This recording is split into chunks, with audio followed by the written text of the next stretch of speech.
Serait-il vrai que pasteur Marcelo azokoka absence ya maman Blanche te combien même que bauti congé to ba congé na libota na Barcelone azokoka te il veut se suicider. C'est ce que nous allons découvrir dans cette émission mesdames et messieurs.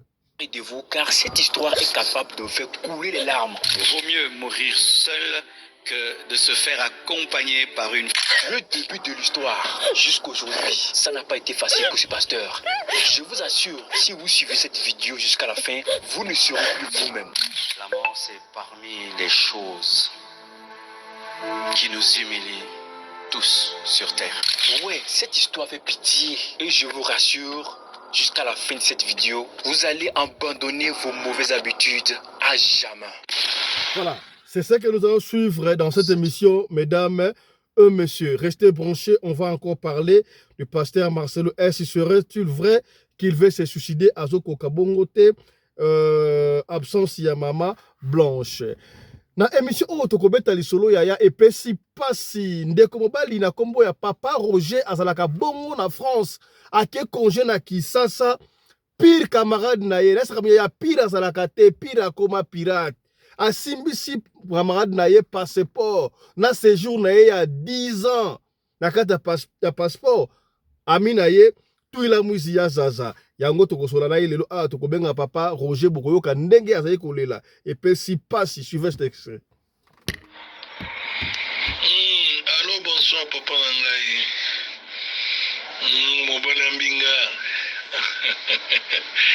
bon eza ngai papa Roger nde nakobelaki yo wana fali nazonga dimanche ya le 7 mais ntango nayaka Kinshasa nasimbisaka mokande par camarade na ngai mais vendredi tozalaki na ye nazwaki mokanda oyo na ntongo mpona kendeki kosala réservation fallait na garder kaka mokanda na ngai le nazwaki yango kaka lere nazongi nasali badémarche na ngai nayebisiki nasali mpona le 7 nazwi asenga $100 mo nazalaki nango na portemonnaie nazwi $100 napesi ye epuis nazwi kaka portemonnaie oyo ezala yango ya moke napesi ye azwi $100 na portemonnaie wana bango mpe nayebi donc intention mabe antuka papa nazalaki na ngai nango te ale dimanche nasenga ye mokanda na ntongo o te esi nazongisila yo ngai papa mpona nini nakoki kotanga bato mosusu te me ngai tozalaki na yo ngai napesa yo mokanda wana ozalaki mpe o te okwiti o nini te. Voilà. Donc Pire Master ameli Pire Master na ye mokanda na séjour ya 10 ans. Est-ce que akoya nango na poto to ndenge nini? Komo ya Master ngo John. Yango to beti solo to alerter bana tout ya mikili précisément na France na Paris. Soki ba na mokanda papa Roger bozala ekenge to ko papa Roger awa yango to kovandela lisolo awa to kobeta yango na biso na bino. Yaya pona nini ba pasteur mingi to ba homme d'affaires ba koma ko sacrifier basi na bango. Et ça la makandenge nini soki o sacrifier mwasi to mobali ozonga lisusu kuna na cimetière pona okende kozwa biloko mike batika kanini na kati kuna. Est-ce que ba pasteur o bagenda kozwa ba kisi okomona pasteur mso ba na succès bolenge ti ake nango na suka olie akufa na mboka ake okufa na étranger ba kufa kana ba étranger pona nini bato mso bazaka basali ya nzambe bayebana to ba businessmen bakufisa kaka basi bakufela kaka basi akufie mwasi abali akufia basi ezalaka nini bazalaka na esprit nini yango tokosola pena bino awa lelo la vous comprenez que tokobenga bongo nkumu akoya ko expliquer biso ko expliquer biso qu'est-ce qui ne va pas eza situation nini est-ce que komi voilà. Mbote na bino bandeko balandi ya radio loko télévision bisika nyonso bozwami. Merci na confiance pe fidélité bo pesaka programme oyo radio lokole masolo et pas wapi to kutanaka pona kosolola makambo sali koleka na communauté na biso africaine en général mingi ya biso batu ya mangala kombo na ngai Fiston Pelende to na lombango kosola makambo epesi ngai pasi. Comment est-ce que muninga o pesi confiance muninga zalaka na France abengi bandeko na yeti babengi yo pire camarade aki ami d'enfance à Sarabino Oyo. Ki camarade ya bo mwana tango mosusu elekaka bondeko ya kale ya sikote.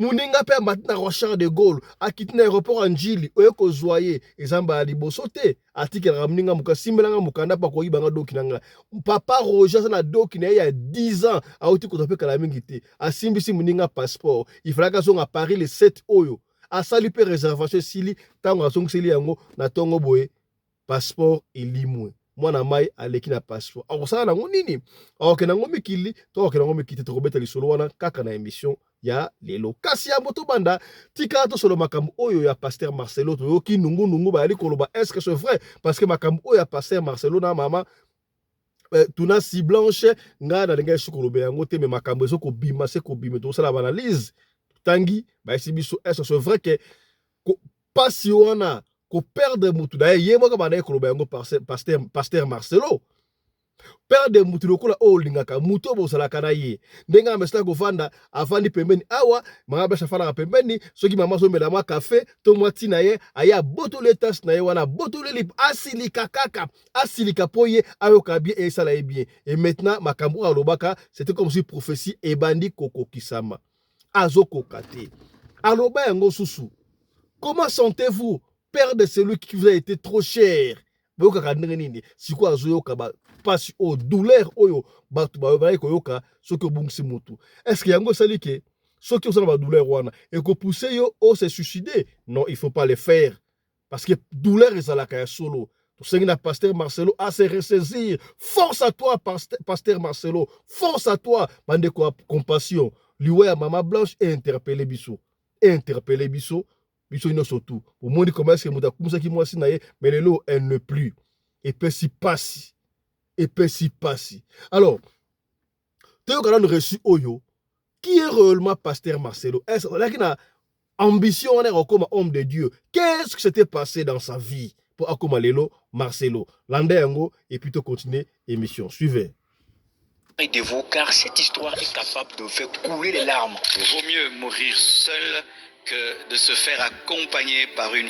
Le début de l'histoire jusqu'aujourd'hui, ça n'a pas été facile pour ce pasteur. Je vous assure, si vous suivez cette vidéo jusqu'à la fin, vous ne serez plus vous-même. La mort, c'est parmi les choses qui nous humilient tous sur terre. Ouais, cette histoire fait pitié. Et je vous rassure, jusqu'à la fin de cette vidéo, vous allez abandonner vos mauvaises habitudes à jamais. Cette vidéo va beaucoup inspirer aussi les gens qui veulent vraiment réussir dans leur vie. Nous avons pris des heures, des jours, voire même des semaines afin d'avoir les vraies informations sur la souffrance du pasteur Marcelo Tshounazi. Restez concentrés surtout jusqu'à la fin de cette vidéo car c'est purement important d'être au parfum de ce qui se passe actuellement. Également, beaucoup d'entre vous vont couler les larmes en suivant l'histoire véridique sur le pasteur Marcelo Tshounazi. Alors, si vous êtes prêts, je vous en prie de lâcher un pouce bleu pour cette vidéo pour soutenir le pasteur Marcelo Tshounazi. Comme on l'a dit au début de cette vidéo, ceci résume l'histoire du pasteur Marcelo Tshounazi du début de sa carrière jusqu'à aujourd'hui.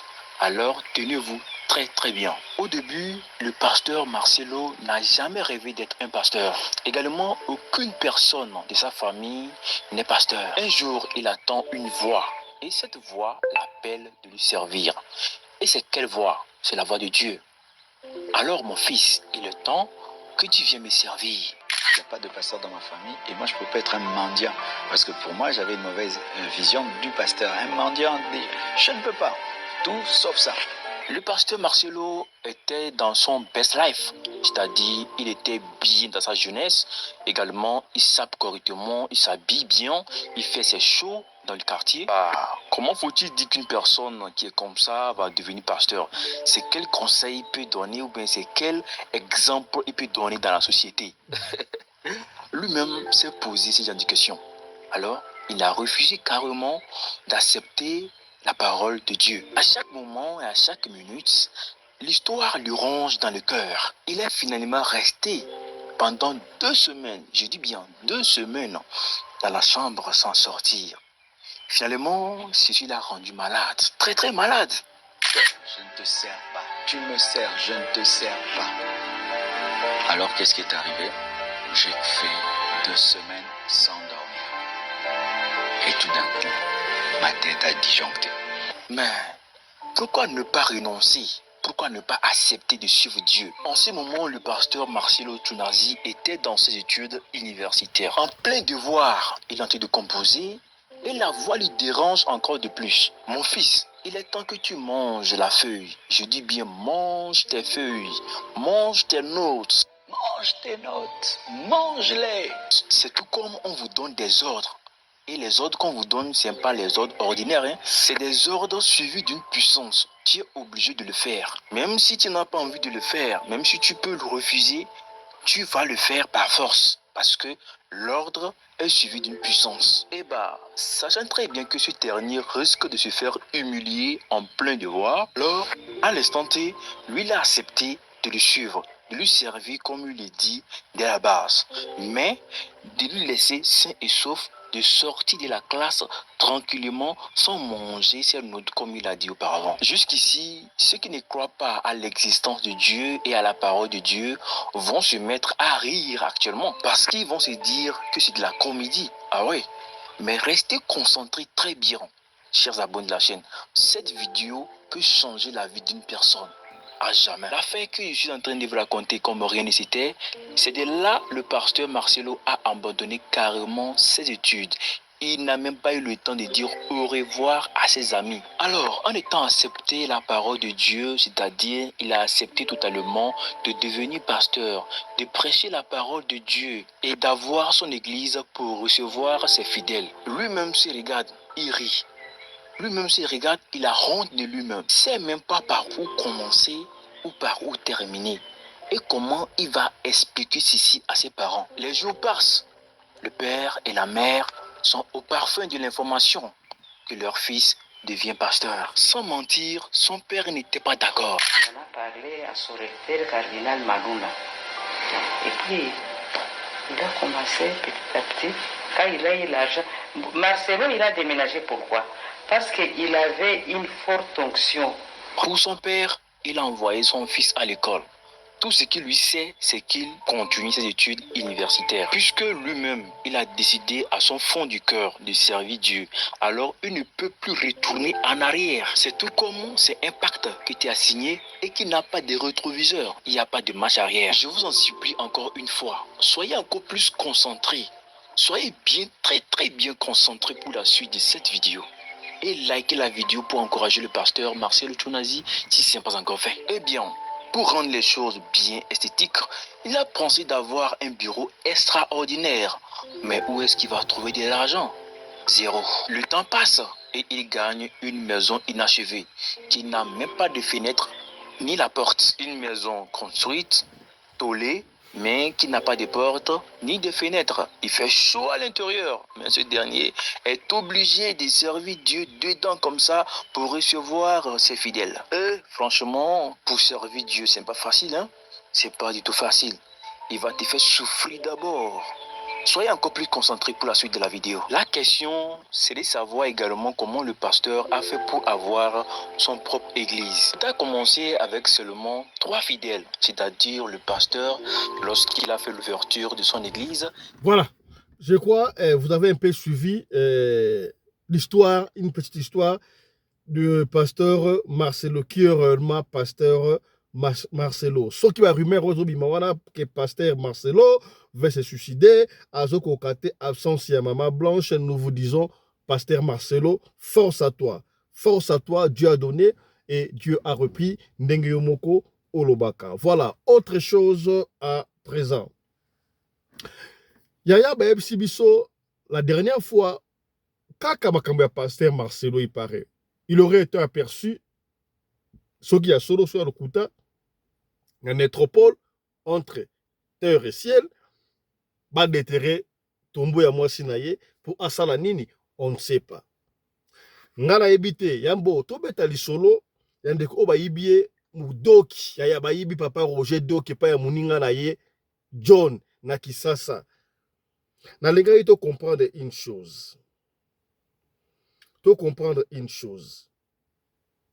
Pour la nini, ba pasteur oyo ba koufelaka basi, to pasteur so akoufeli basi, to mosala akoufeli basi, babalaka, so babala ba 2 femmes, ba 3 femmes, ba exemple eza légion. tango bakufelaka basi basi wana bakufaka normal to bango moko nde basacrifiaka bango, ça on ne sait pas. Est-ce que pasteur oyo bazalaka abandi ki succès na ya ki pasteur banda bo mwana ti akoli nango mingi mingi tobonaka soko bali bakufa na mboka te bakendaka kokufa na étranger ezalaka du ya nini makambo sotu wana. Tala mwa 2-3 makambo oyo na lengi to solana nkumu rapidement ya mboto beta lisolo ya ndeko na biso oyo passeport na ye muninga na ye ayibi yango epesi mutu koswa. Et là vous remarquez que l'image est compliquée biso mais ne vous entendez pas rigueur bino ka plutôt autour loba que image wana. Voilà, on va essayer ya luka moi image ya bien, voilà, ça va non, comme ça va, voilà. Alors je disais pour la ligne pouvoir à transmis du père au fils. Babalaka basebele soki omoni mutu abala mo sebele zali nini na koyamba pona bino nkuma nzambi teyo ako expliquer biso makambo nyonso tu wana. Nkuma nzambi teyo mbote na yo. Mbote mingi timatondo na mfumu kimbangu mfumu mama kimpa vita bau batu vene ndwenga yengangu yensalu sulu ya mambu nako sunga poso moindo mbote noso na balandi nazalaki vraiment empêché bozwa tinga te melelo radio lokole et zwinga susu en ligne nazo répondre pour la balandi. Merci. Voilà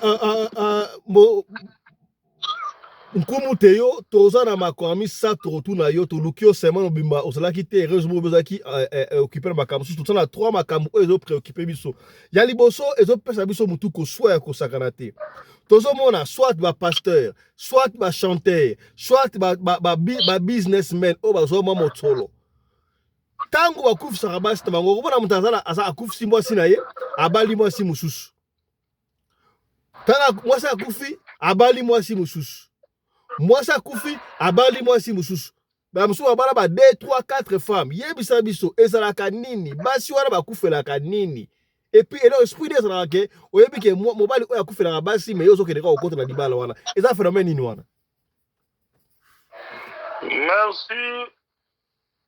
Merci ndeko lokole pona ko rejoindre ndenge bozingai na sepeli mingi ya kopesa bandeko. Lelo eromona ka spiritualité eza na makambo oyo eza ya modèle na modèle. Lelo somona mutu mususu aza na contrat à vie. Akomona chaque fois akufela kabasi. Oui okufela mwasa liboso. Oui okufela mitale. Oui okufeli ya misatu. Et ça, c'est na norme oyo eza na nzela te par rapport ya ba contrat oyo yo ke kosala.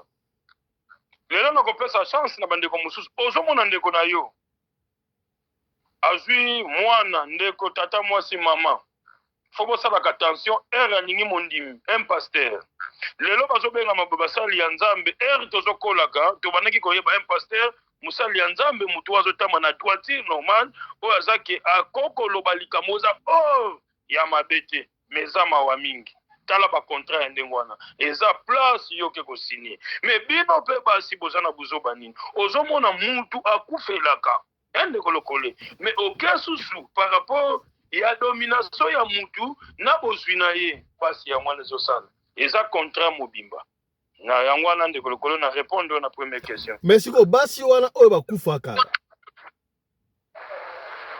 musala bango ezalaka nini obali mwasi akufi ya liboso eza normal ya mibale ya misatu ezalaka contrat nini ya kosakrifie kaka basi mpona esala nini sikoyo. Merci ndeko lokole eroke na maison sacrifice oyo kaka sacrifice ya sa eloko nini ezalaka cher oyo ekobenda spiritualité na yo tina suka ezalaka mwasi moni kopesa mwasi akende na likambo oyo oza nango na besoin oseme yango ou bien epesa yo longtemps ya kovivre mais longtemps ya succès po ye mpe kuna na deuxième monde ake kosala lingomba kaka oyo ya yo yango akomi kuna koutilize me mutu aza na misu oyo azomona te azomona na ye kaka ke eza église. C'est ça réponse yango wana ndeko lokole. Donc soki mutu abali mwasi akufeli mwasi ya liboso eza normal ya mibale ekozala un peu moins normal. C'est comme moi troisième et ça sous normal te. Tu faire attention. Po siko okomona efe nini ekosalama wana. Basi bazokufaka. Mais azobalaka. Soit disons dans spiritualité, soit disons dans musali ya Nzambe. Tika la veuve. Mutu losa mona kufela mwasi. Mais elle kufeli mwasi abala sute. Et tika l'histoire. Mais yozo sa la spiritualité ya commerce. Ya kopesa basi. Ya ngoza mawamingi. Ba pasteur na kokene na bino te na suka. Ya ko compagnie ya kopesa batu vision. Lelo zo mona ndeko lokole na question mususu on ko répondre na bando koza na retard nango ya koyeba. Lelo mutu mususu era pesi mutu be mwasi be mwana. Aza susu invité. Lelo tozalaka mutu akufi. Ozimba la moke oke kotie na mort na banga otulanga question na répondre yo bena attaquer direct. Allez-y. Loba. Ozana mutu. Opesi mwasi. Opesi mwana, opesi tata mwasi be opesi noko. Mais mutu wana era kufi. Dans vision ya batu. Oke mbala moko batie mutu na morke. Batie mutu na morke. Oza siko par rapport ya public ya batu. Okokoka ko utiliser eloko moko te place wana. Mais soki otali spiritualité na retard na suite ya maison. Okomona ndeko lokole ebembe wana ewumelaka te. Mutu mususu avant lia mutu.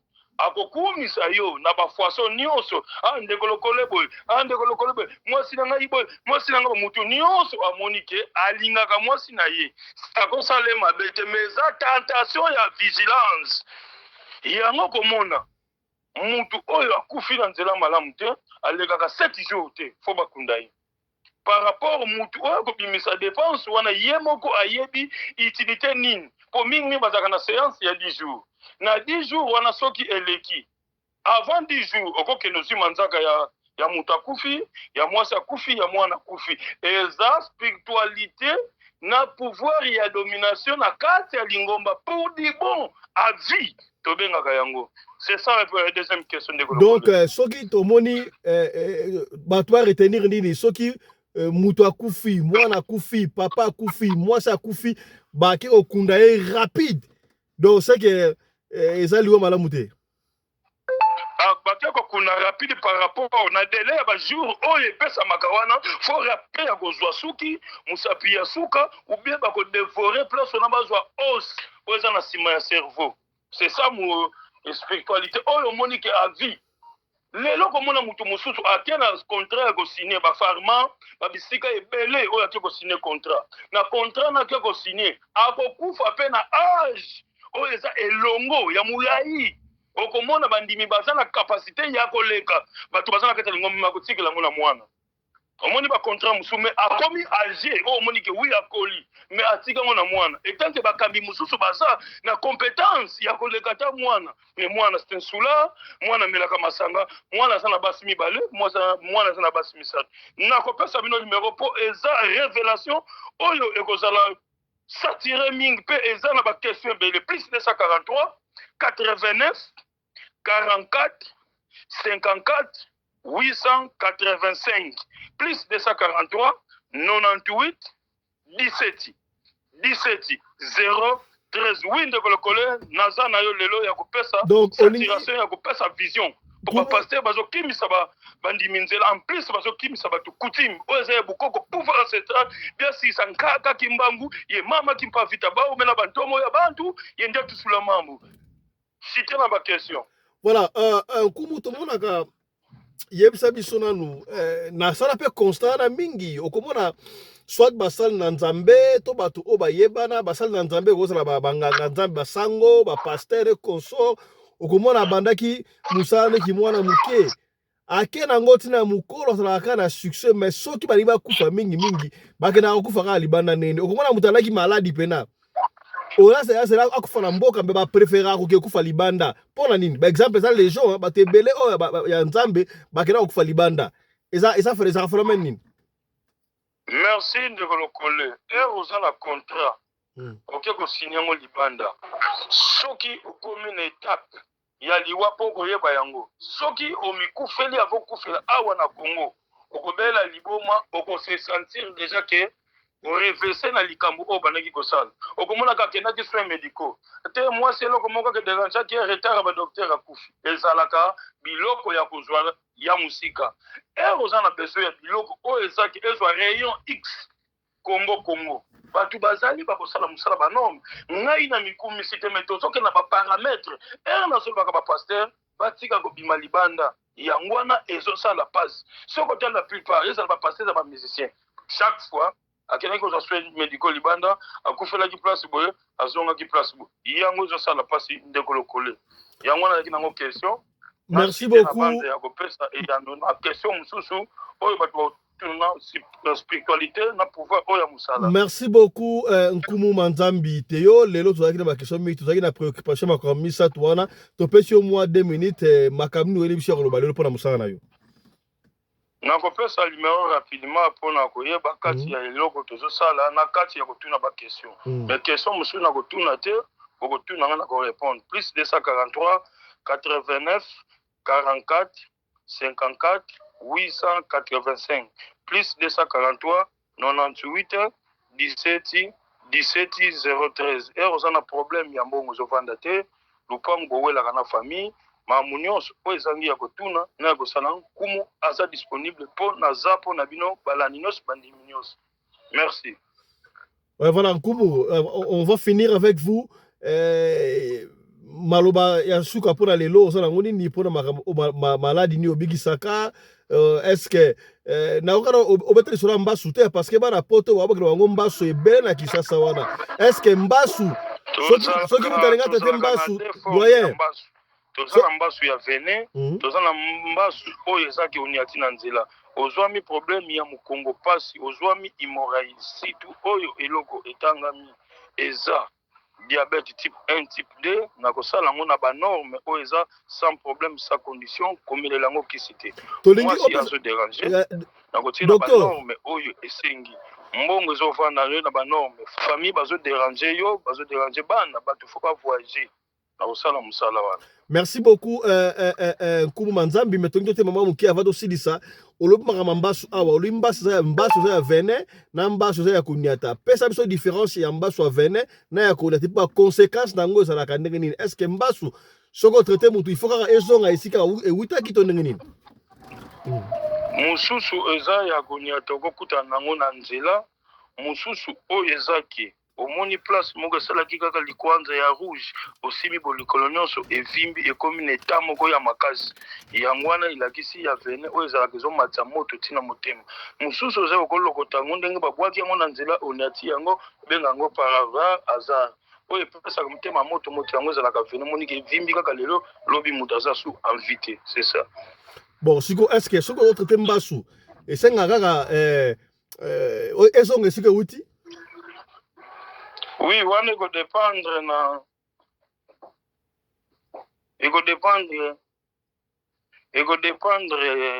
par rapport ya yo moko na ndenge nini eloko mosusu ezali ke okolokota yango basalisaki moto yango nazopesaka bandeko na bacollègue bayeba banorme nini ya kosala mosala e osalisi moto ezwa eloko bwaka na mai soki lelo biso toinstalla na mongolongwala na village mpo tosalaka na océan oyo eza kokanga milimo nyonso na basirene mais omoni osalisi moto ezwa eloko bwaki na balabala mpo motani ata lobi azonga mpa na yo eza vraiment malamu te. Merci ndeko lokolo. Voilà, merci beaucoup Nkumu ya moto tika yo toza na problème histoire moto robeta sika ya boye ndeko moko papa Roger azalaka na France akendaki congé na Kinshasa azwi asimbisi moninga na ye document na ye passeport na séjour ya 10 ans mais moninga na ye akimi ye na passeport na mukanda na ya poto amoya zonga poto eza te okosunga ye.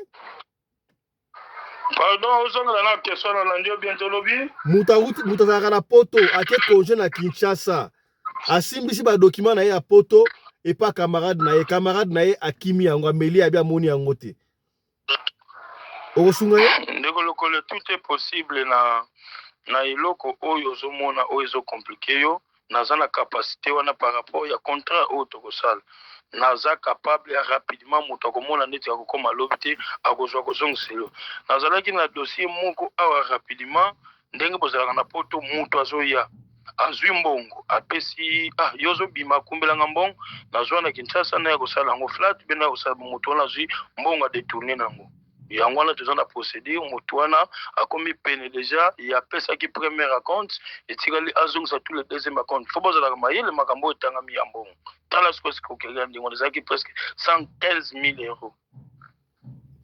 Voilà, merci beaucoup Nkumu to yamba nanu ndeko wana oyo abeti la so histoire na yebe to kozongela to kobenga osusu zongela osusu mais pesa numéro ya suka susu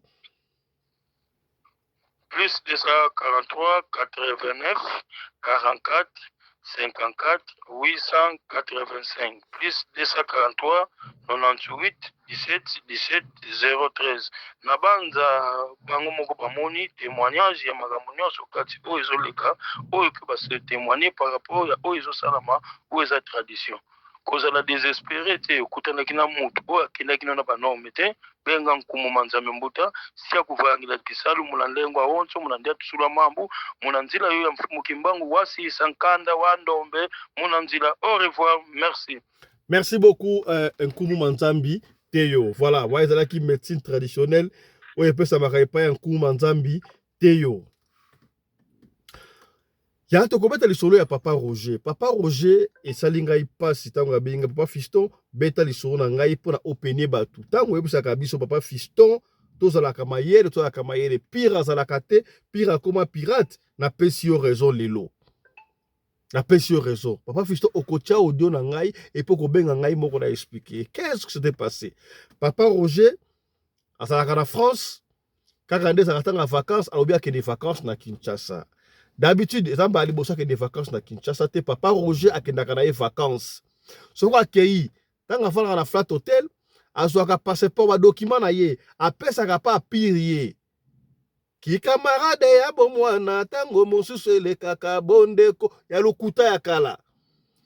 Camarade ne wana ami d'enfance asimbelaka ye ba document passeport, soko alinga zonga azwi yango azongi o prepare ke na flat bagoko yiba. Papa Roger azwa doki na ye ya 10 ans auti kozwango kala mingi te. Dernièrement awa azalaki tanga azalaki nango na Kisasa apesi pe camarade Simba kaka ndeka Simba ki wana et puis abengi epesa nga mikanda na kende kosala réservation pour ifana ka zonga le 7 juillet oyo. Le 7 juillet oyo. Azwi pe ake a récupéré mikanda ake asali réservation. Ba kena camarade wana asali réservation tanga silisi apesi yango simbela ngai.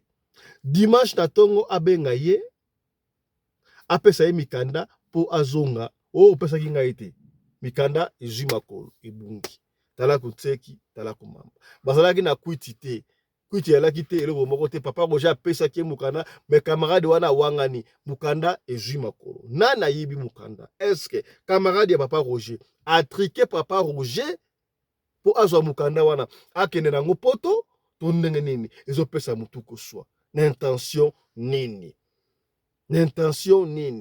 ngai pesi nga mutu koswa yamboto ya Papa Roger awa na lingi boka na audio yembo ndenga zo expliquer pour bo comprendre ya sala ka attention ça dans le bar chaque fois pire azara shooter pire akoma pirate yambo pe okende Afrique okende Kisasa partout wana benga biso to twa en contact na bande ko anti poison ya okoyeba te tala ndeko oba ndike ba mususu me ba yibie mukanda e papirier pesi nga somo landa yemo ndenga zo expliquer landa.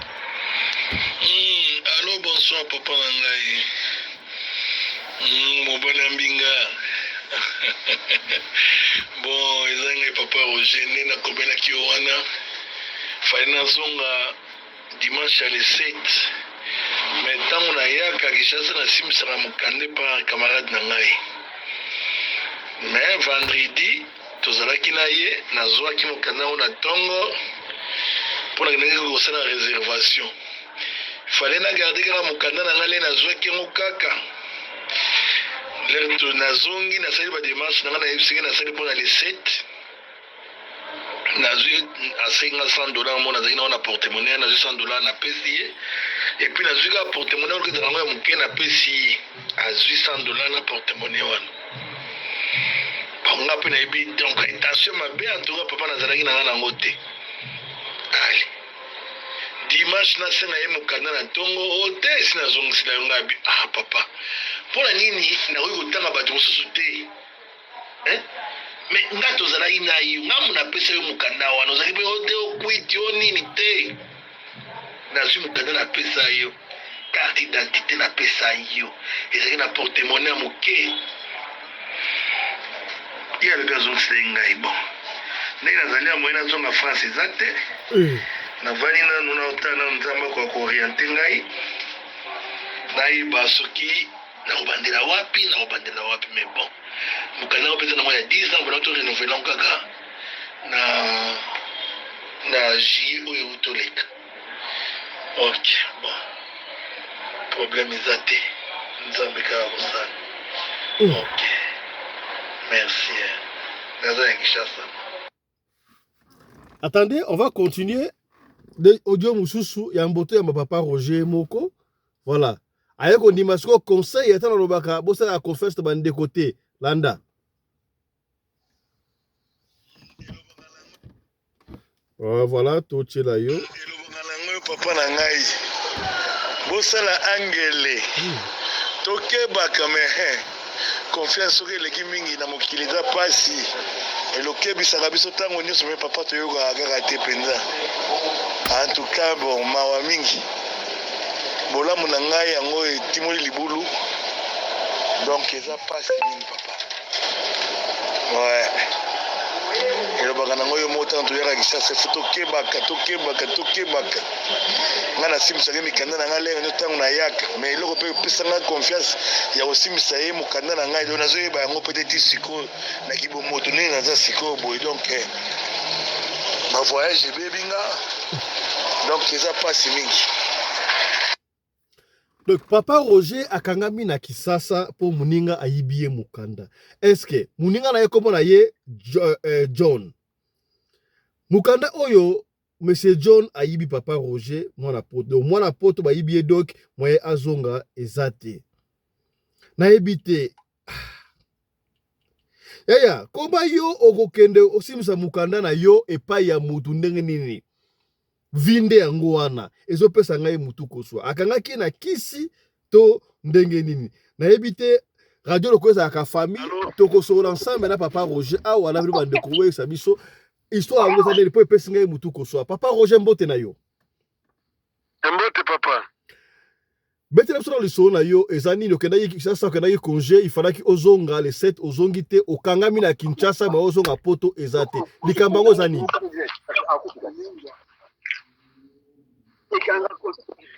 En tout cas lisolo na ngai papa elobaka nango yo moko tosalaka angele ntango nyonso mpenza donc ata ngai moko mpe ezopesa ngai na motu koswa nalongwaka Paris le 22 fale nazonga le 7 oyo ya dimanche oyo bon ngai moko ntango nayaka nasimisaka mingi mokanda na ngai mpe ya camarade na ngai moninga na ngai komi na ye John mais jeudi nazwi mokanda nasimbisi yango John nani? Comment est John nani? John nani? Bon, comme John Evele. Okay. John Evele. Na simbisi na pesi yango. Bon, l'air siko na tout ça peut réservation na pesi papa na okene le 7. Ah bien, tout ça va. Bon, on peut pesa na 20 dollars na tela na 20 dollars na la samu na za ngo abda bon, ya on a ofuti la go parce que le problème est até. Pesa na bazong sila, parce que pesa sur la pesa pe bazong sila nga. Na 800 dollars et tu wana ga droyo carte résident nga zalaka. Na zuna pesi à 800 dollars.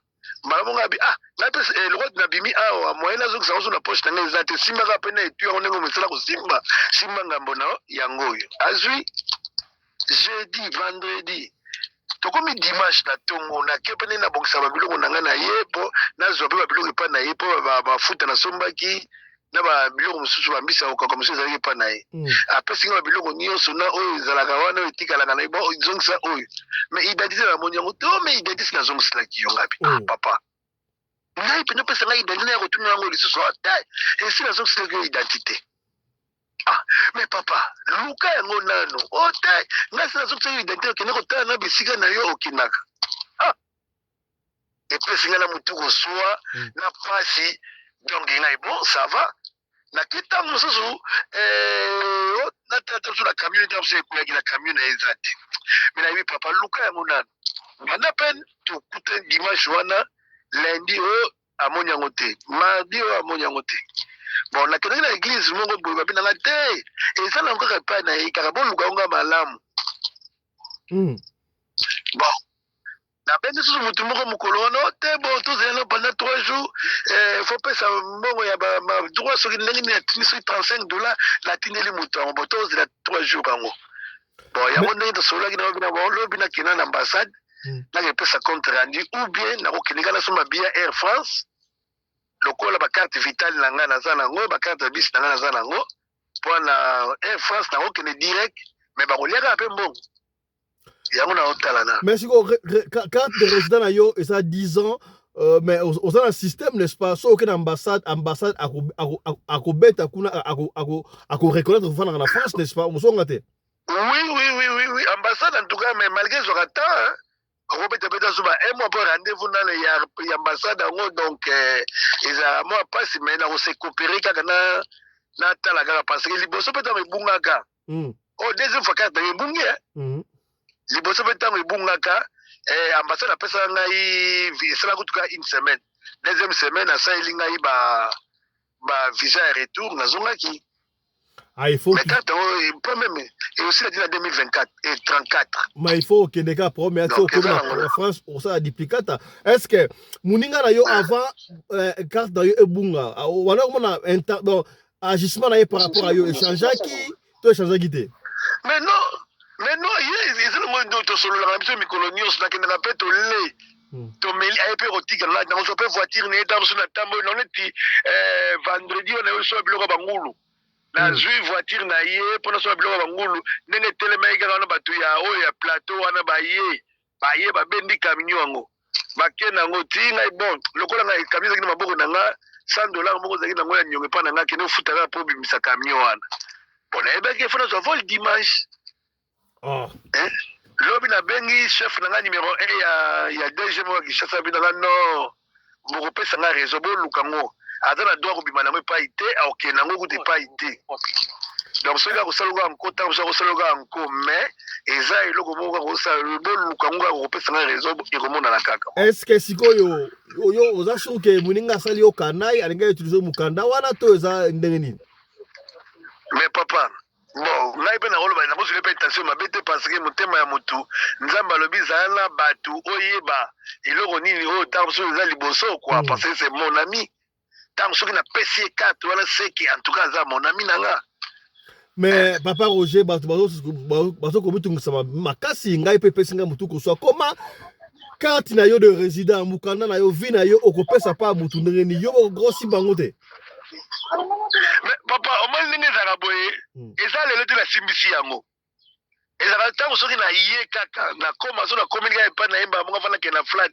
papa oyo eza deuxième fois yango nasimbisi yango ozomona mais okende ezali kaka omoni place moto akufaka eyebanaka te ndenge na retiraki yango jeudi wana efale mpa nazongisila yango lisusu ozomona mpona okende nga dimanche mais nazalaki na intention wana te siko okangami na Kisasa mo ozonga Paris eza te mais ndenge naza boye sikoyo il faut ça démarche ya ambassade ou bien kobeta likambo lisolo ya Air France pakati résident oyo ya biso eza elongo lokola ya babelgique te mais oyo ya biso pene ezalaka eza mokuwa olala bon siko moi conseil omoni makambo oyo tolobaka kikamarade ya bomwana ntango mosusu elekaka bonde ya lokuta makambo ya lokuta wana omoni siko moninga abeki yo mosinzo moi conseil na bato baolanda osiko moi conseil oloba bato nini merci papa siko bato baolanda yo olobi na bango nini bato bana France bana besoin koya Kisasa basimisa mokanda mpo bafamille bandeko olobi na bango nini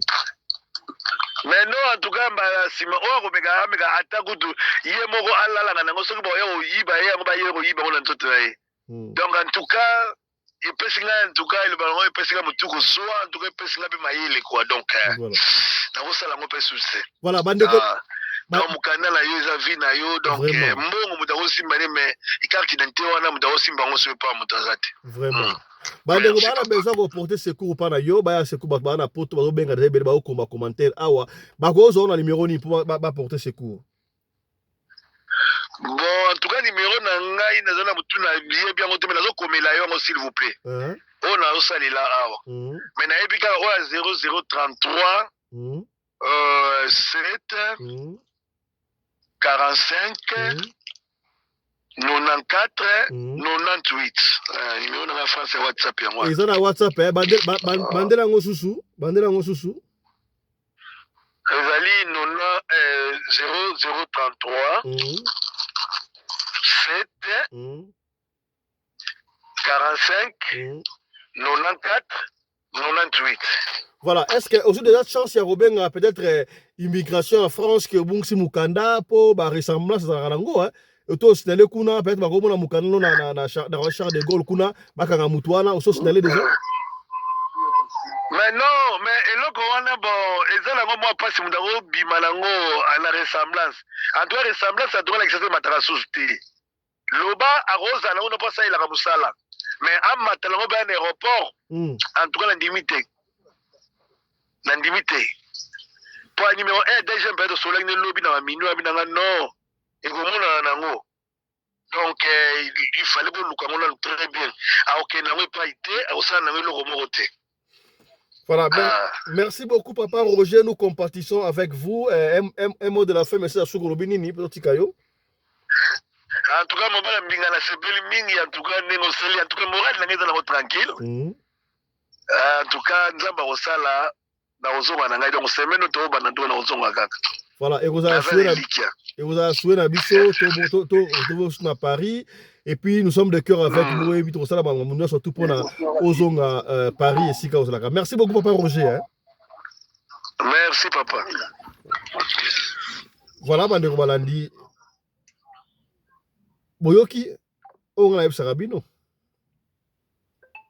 Ba camarade, ba famille, bandeko to tikaka na Afrique, na Kisasa, na Lubumbashi, na Luanda, partout, na Brazzaville, na Pointe-Noire. Explorer akala eza sunde ngwante. Tala muninga simisho ba document na ye vie yango wana ebungira boy. Otiango wapi? Est-ce que quoi na poubelle et quoi na wc apesa ki était tala kunteki tala kumamba. Tolo bani. Dans un commentaire au salate. Papa na biso Roger Yoana apesi bino numéro na ye. Bobenga ye bande ko na Paris ba en Europe. O na connaissance na Air France d'ambassade bosunga pour la papa na biso azonga akilo retrouver moi na ye na bana. Numéro papa Roger Angoyo. Alors ça numéro WhatsApp ya France plus 33 74 59 49 862 na bandeli plus 33 74 59 49 862 plus 33 74 59 49 862. To benga papa Roger to consoler o ko aider pe to aider na a gosa la procédure nini pour na azonga bongo na France mais depuis que la système ça comme na France déjà a gosa la duplicata a kozwa mu kanda na ye. Merci beaucoup bandeko. Vous savez qu'on a biso ozalaki na Boma, ozalaki na Matadi, ozalaki na Bukavu, na Ituri, partout, na Goma, na Bukavu, partout. Et si dans l'Arabie Saoudite, merci, nous sommes de cœur avec vous. Nous compatissons avec nos frères de l'Est. Je crois, Kimia et Kozonga na Congo, le Congo sera réunifié. Un et indivisible. Yom dotan na biso, so ko na de sola ko pesa benga biso, o pesa le so na yo, so ko zubiso te komi tungu samate. Ba o apesa ki masolo na bango bo banga te masolo wana, to ali ko yo ko malembe to ko beta yango za na patience to ko beta masolo na bino ya mutu ne so apesa ki lisolo. So ko zubiso te na téléphone, tika audio na yo to ko landela audio wana et puis to ko zongela yo. Allez, portez-vous bien. Santé de fer à tous hein. Chap chap. Et tchara.